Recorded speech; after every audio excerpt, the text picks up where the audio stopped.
Okay, guys, so this is my second try at this recipe of slime.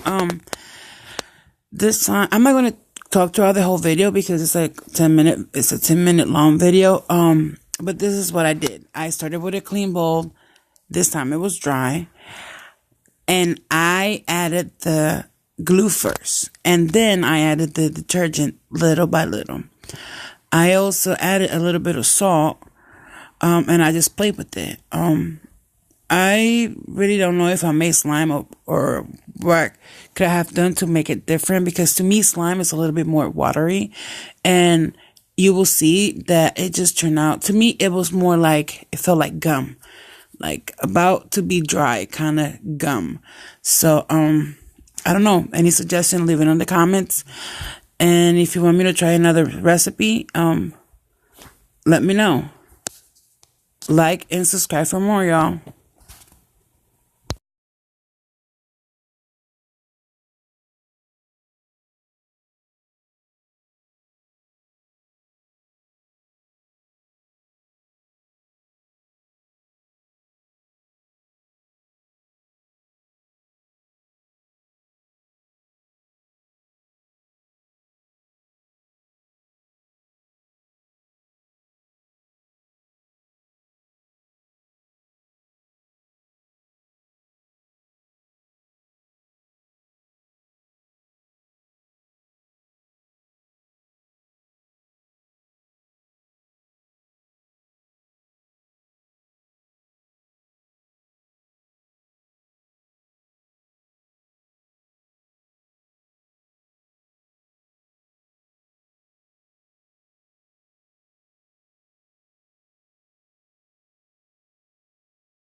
So